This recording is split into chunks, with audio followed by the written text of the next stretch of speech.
Welcome dear friend, स्वागत है आप सभी का हमारे YouTube channel unique defence academy पर।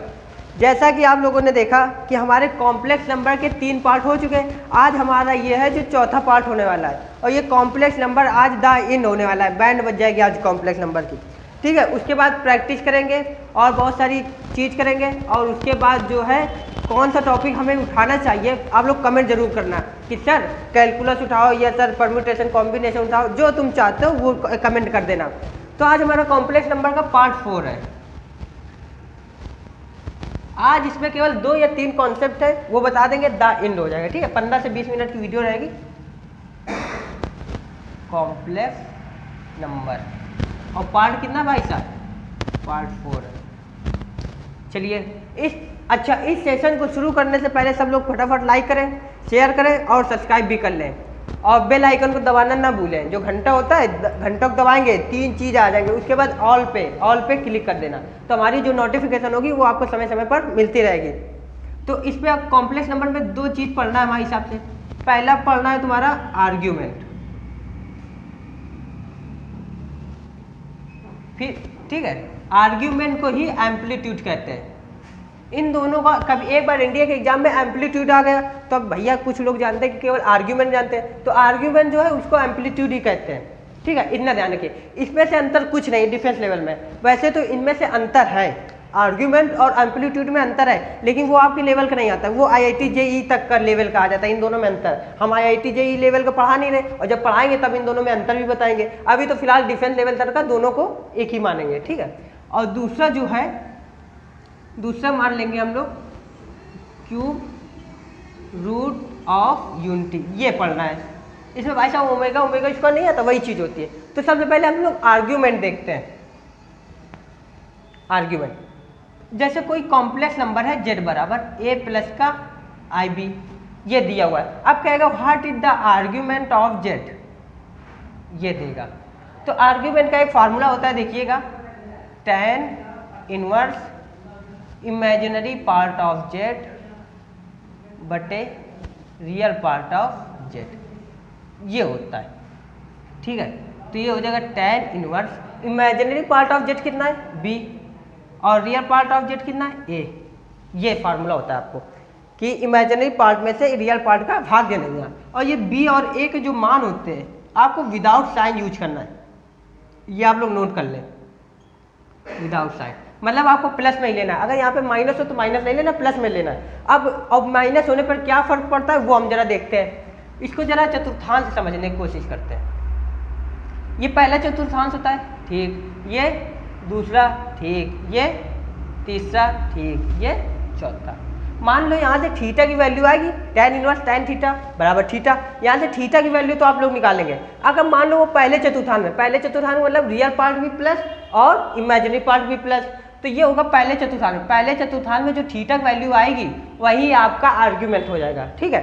और अगर मान लो दूसरे चतुर्थांश में, दूसरे चतुर्थांश का मतलब ये है कि भाई रियल पार्ट तो माइनस का होना चाहिए और इमेजिनरी पार्ट जो है वो प्लस का होना चाहिए, यानी कि माइनस का a प्लस का IB होना चाहिए। तो ये दूसरे चतुर्थांश में, तो थीटा की वैल्यू तो भाई साहब थीटा की वैल्यू तो आएगी और उनमें से थीटा की वैल्यू में से पाई में से थीटा की वैल्यू को घटा देना है। अगर दूसरे चतुर्थांश में z का मान है तो, अगर z का मान तीसरे चतुर्थांश में है तो इनमें से थीटा में से पाई को घटा देना है। अगर z का मान चौथे चतुर्थांश में है तो इसमें से माइनस का गुणा कर देना है थीटा में से। बस ये होता है चतुर्थांश। अब इसको आप लोग फटाफट स्क्रीनशॉट ले लें। सबसे मेन यही है आपका आर्गेंटेल, ठीक है।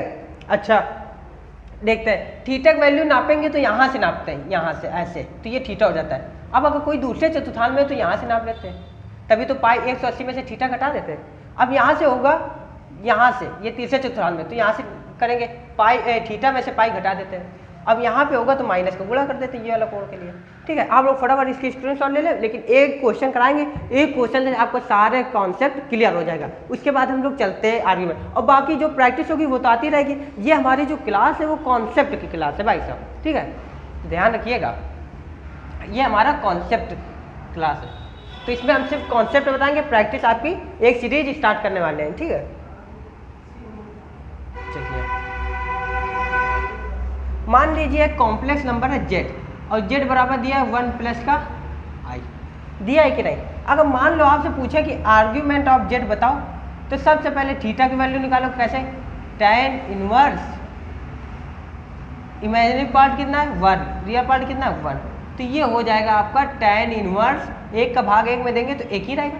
ठीक है, अच्छा ये हो जाएगा tan इनवर्स 1 को लिख सकते हैं tan π/4 लिख सकते हैं कि नहीं? बिल्कुल लिख सकते हैं। tan से tan खत्म कितना आएगा π/4। ये आपका आ गए थीटा की वैल्यू, आ गई थीटा। अब ये जो है ये इनवर्स ट्रिग्नोमेट्री में, इनवर्स ट्रिग्नोमेट्री हम लोग पढ़ाएंगे तब बताएंगे ये कैसे आता है। ये डायरेक्ट फार्मूला होता है tan इनवर्स tan थीटा बराबर थीटा, तो वही चीज़ हो जाता है। π/4 आ गई, ये थीटा की वैल्यू आ गई। ठीक है, अच्छा सबसे पहले देखो किस चतुर्थांश में है। सबसे पहले देखो इसको चतुर्थांश किस में? पहले में। तो आर्ग्यूमेंट ऑफ जेड निकालेंगे तो पहले चतुर्थांश में जो थीटा आता है वही उसका आर्ग्यूमेंट हो जाता है। तो थीटा कितना है π/4, तो आर्ग्यूमेंट में कितना होगा π/4 ही होगा। नोट डाउन कर ले फटाफट इस चीज़ से। ठीक है, स्क्रीनशॉट लेते जाए। फिर अब इसी में और दूसरा देखते हैं। अब मान लो इसी में ये दे दे, ये चीज़ दे दे -1 प्लस का, तो आप कहोगे कि भाई सर आपने बताया था कि विदाउट साइन यूज करना है तो थीटा की वैल्यू तो इतनी आएगी। हाँ भाई आएगी, लेकिन देखो जरा किस चतुर्थांश में है। ये दूसरे चतुर्थांश में है, यानी कि real part minus imaginary part plus, तो दूसरे चतुर्थांश में है। दूसरे चतुर्थांश का नियम ये कहता है कि पाई में से आपको थीटा को घटा देना है। तो पाई कितना आया पाई, थीटा कितना आया π/4। जब इसको आप लोग सॉल्व करोगे तो 3π/4 आ जाएगा। तो आर्ग्यूमेंट कितना आया, आर्ग्यूमेंट और किसका आर्ग्यूमेंट -1 प्लस का आई का कितना आया 3π/4 आया। ठीक है, तो ये आपको आ गया -1 प्लस आई का आर्ग्यूमेंट कितना है, इतना आया। चलिए इसी पे हम चारों चतुर्थांश के क्वेश्चन करा देते हैं। ठीक है, अच्छा थीटा की वैल्यू तो इतनी आई। मान लो आपको क्वेश्चन पे आ गया ये आ गया, तो थीटा की वैल्यू इतना आएगी क्योंकि आप विदाउट साइन यूज करना है, 1 रखेंगे 1 रखेंगे, π/4 आए थीटा। अब तीसरे चतुर्थांश का नियम ये कहता है कि आपको थीटा में से पाई घटाना पड़ेगा। ठीक है, थीटा कितना है π/4 माइनस का पाई, तो ये आपको आ जाएगा 3π/4। तो आर्ग्यूमेंट -1 माइनस का आई का कितना होगा माइनस का 3π/4, ये हो जाएगा। ठीक है, अच्छा अब अगला देखते हैं।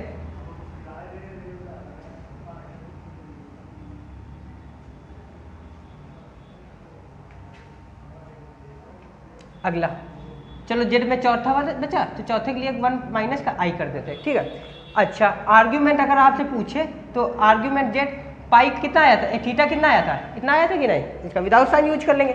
अब तुमसे कहेगा ये किस चतुर्थांश में, चौथे में थीटा जो होता है माइनस थीटा में बदल जाता है। तो आर्ग्यूमेंट 1 माइनस का आई क्या होगा -π/4। तो आई होप आपको इतना समझ में आया होगा। ठीक है, अच्छा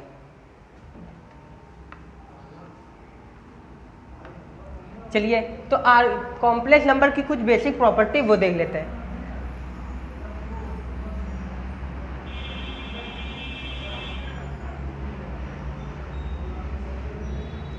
सबसे पहले जो आर्ग्यूमेंट ऑफ जेड का जो मान होगा वो -π या -π से बड़ा होगा और पाई से छोटा होगा। ये कंडीशन होती है और डायरेक्ट एनडीए में पूछा गया सवाल है। ठीक है, कंडीशन पे पहला हो गया। अब दूसरे कॉन्सेप्ट में आप नोट पॉइंट डाल के डबल स्टार लगा के लिख लीजिए, बाकी सारी प्रॉपर्टी उसी से हो जाएगी। लिखना क्या है, आर्ग्यूमेंट लॉग की प्रॉपर्टी फॉलो करता है। सबसे अच्छी बात यह है कि जो आर्ग्यूमेंट होता है वो आपके लॉग की प्रॉपर्टी फॉलो करता है। और लॉग क्या होता है हमने बता दिया है, log logarithm in one shot में सब बताया। और आर्ग्यूमेंट और लॉग में जो है कंपैरिजन भी कराया। तो आप जितने भी लॉग की प्रॉपर्टी ना देखी हो तो डिस्क्रिप्शन में लिंक डाल देंगे, वो देख लेगा और सारी प्रॉपर्टी उसी से हो जाती है। ठीक है, तो आप लोग इतना काम करिएगा, आपका जो है आर्ग्यूमेंट लगभग समाप्त है। ठीक है, जब प्रैक्टिस में पूरे डाउट क्लियर हो जाएंगे। अब हमारा जो अगला जो आएगा कॉम्प्लेक्स नंबर की प्रैक्टिस आएगी, कम से कम 15 से 20 क्वेश्चन लेकर आएंगे, पूरे कॉन्सेप्ट के लेकर आएंगे जो आप तक पढ़ाए हैं। ठीक है, अच्छा अब हम लोग पढ़ते हैं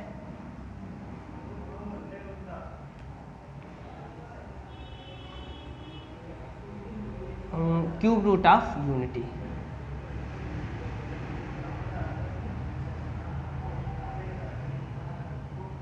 क्यूब रूट ऑफ यूनिटी क्या कहता है कि जैसे जेड का मान 1 हो सकता है, इसकी पावर 1/3 लगा दो, कोई दिक्कत भाई, ए की पावर चाहे जितनी लगा दो कोई दिक्कत नहीं। अब 1/3 पावर इधर आएगा तो ये कितना हो जाएगा, जेड की पावर 3 और -1 इक्वल टू 0 हो जाएगा। अब एक पे चाहे जितनी पावर लगा सकते हैं भाई, हमारे पास अथॉरिटी है भाई, ठीक है। अच्छा, ए स्क्वायर माइनस बी, ए क्यूब माइनस बी क्यूब का फार्मूला का चार्ट में आप लोगों ने सर्वसंख्या में पढ़ा होगा, ठीक है। तो क्या होता है, खोलिए जरा, Z -1 Z square plus Z plus का 1 इक्वल टू 0, इतना रख लेंगे। अच्छा, जेड की जितनी पावर लगी होती है उतने उसके मान आएंगे, यानी कि जेड की पावर 3 लगी, यानी कि जेड के कितने मान आएंगे, 3 वैल्यू आएंगी जेड के। एक तो भाई साहब यहाँ से आएंगे, इसको 0 के बराबर रखोगे, जेड का मान कितना आएगा 1, एक तो आ गया। अब 2 किससे आएंगे, इससे। देखो जरा जेड की पावर कितनी लगी 2, तो जेड की वैल्यू कितनी आएगी, जेड स्क्वायर, इसको जेड के 0 बराबर रखेंगे कितना आएगा, इसको 0 बराबर रखेंगे, जेड के 2 वैल्यू आएंगी। आप करिए जेड बराबर -1 plus minus under root b square, यानी कि 1 माइनस का 4ac, ठीक है। सी का मान कितना है 1/2a, इतना हो जाएगा। -1 plus minus under root minus का 3/2, इतना हो गया। अब ये बताइए जो माइनस है तो इसको अंडर रूट से निकालने के लिए आई बाहर आएगा, क्योंकि माइनस का मतलब होता है आई स्क्वायर, और आई बाहर आ जाएगा अंडर रूट से, तो जेड की 2 वैल्यू आ जाएंगी हमारे पास। एक आएगी -1 और एक बार प्लस ले लेंगे, एक बार माइनस ले लेंगे, तो plus under root 3i/2, z equal to -1 minus under root 3i/2। अब जो प्लस वाला होता है इसको कहते हैं ओमेगा, और जो माइनस वाला होता है इसको कहते हैं ओमेगा स्क्वायर। भाई साहब अब जरा देखो जेड के कितनी वैल्यू आई, जेड के कितने रूट या मूल जिसे बोलते हैं, 1 आया, ओमेगा आया और ओमेगा स्क्वायर आया।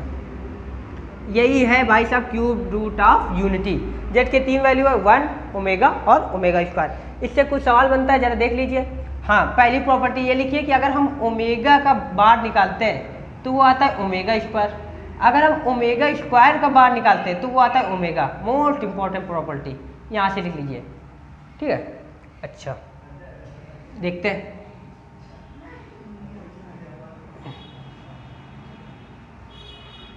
जैसे सबसे पहली प्रॉपर्टी 1 प्लस ओमेगा स्क्वायर की वैल्यू कितनी होती है 0, ये आपको ध्यान में रखना है। और ओमेगा क्यूब की वैल्यू कितनी होती है 1, ये भी आपको ध्यान में रखना है। अच्छा, ये नोट पॉइंट डाल के लिख लो, ओमेगा की लगातार 3 पावर का मान 0 होता है। इसको हम अगर फार्मूले के बेस में लिखें तो ओमेगा की पावर n प्लस ओमेगा की power n plus 1 plus omega की power n plus 2 equal to 0। लगातार पावर का मान कितना होता है 0, ये मोस्ट इंपॉर्टेंट है, रख लीजिए, मतलब नोट डबल स्टार लगा के नोट कर लीजिए आप लोग। चलो और चलते हैं आगे, और कुछ बचा तो नहीं, हमें लगता है और कुछ नहीं बचा, जो भी बचा होगा वो सारे प्रैक्टिस पे हो जाएगा, ठीक है। अच्छा, कुछ और बचा है, स्क्वायर रूट, मोस्ट इंपॉर्टेंट होता है स्क्वायर रूट। स्क्वायर रूट में हमेशा एयरफोर्स पे 1 रखा हुआ है, तो हम डायरेक्ट फार्मूला बता देंगे, आप लोग उससे कर लेंगे, ठीक है। जैसे कोई जेड बराबर है a प्लस IB और इसका आपको स्क्वायर रूट निकालना है, मतलब वर्गमूल निकालना है, तो आप क्या करेंगे, डायरेक्ट फार्मूला होता है इसका जेड बराबर प्लस माइनस तो हमेशा लगेगा, ठीक है, under root mod of z plus का a अपॉन का 2, ठीक है, इतना हो गया। यहाँ प्लस है तो यहाँ प्लस होगा, यहाँ माइनस है तो यहाँ पे भी माइनस होगा, इतना ध्यान रखना है। Under root mod of z minus का a अपॉन का 2, और यहाँ पे आई यहाँ पे करते हैं, ये डायरेक्ट फार्मूला हो जाता है। आपको यहाँ से कोई भी स्क्वायर रूट आप निकाल सकते हैं, डायरेक्ट कोई भी दिया हो तो मॉड ऑफ जेड निकालो, प्लस a जोड़ो, 2 का भाग दो, उसका वर्गमूल निकालो डायरेक्ट, और प्लस माइनस हमेशा बाहर रहेगा। तो आई होप आपको ये क्लास में समझ में आई होगी, और आज आपका ये कॉम्प्लेक्स नंबर का द एंड हो गया। अब इसके बाद कोई भी हमारे हिसाब से कोई भी आपको डिफेंस लेवल तक का नहीं बचा हुआ है कॉन्सेप्ट, और जो भी बाई चांस इत्तेफाक से छूट गया हो तो वो हम प्रैक्टिस पे पूरा करा देंगे। कल हमारी प्रैक्टिस की क्लास रहेगी मैथ की, कॉम्प्लेक्स नंबर की प्रैक्टिस। कम से कम 40 से 50 क्वेश्चन कराएंगे, 10-20 में काम नहीं चलेगा, ठीक है। 40 से 50 क्वेश्चन कराएंगे, वो वीडियो लंबी होगी, लगभग 1 घंटे की होगी, और उसमें पूरा कॉम्प्लेक्स नंबर उससे कहीं भी नहीं जाएगा। और उसी कॉम्प्लेक्स नंबर की प्रैक्टिस सेट में PYQs भी होंगे, मतलब प्रीवियस ईयर क्वेश्चन भी रहेंगे, उससे आपको बहुत सारी हेल्प मिल जाएगी। तो हम लोग इस सेशन को एंड करते हैं और मिलते हैं फिर अगले नेक्स्ट वीडियो पर। तो इसलिए अलविदा, जय हिंद। सॉरी, अलविदा नहीं, कभी अलविदा मत कहना। तो मिलते हैं हम नेक्स्ट वीडियो पे। जय हिंद, जय भारत।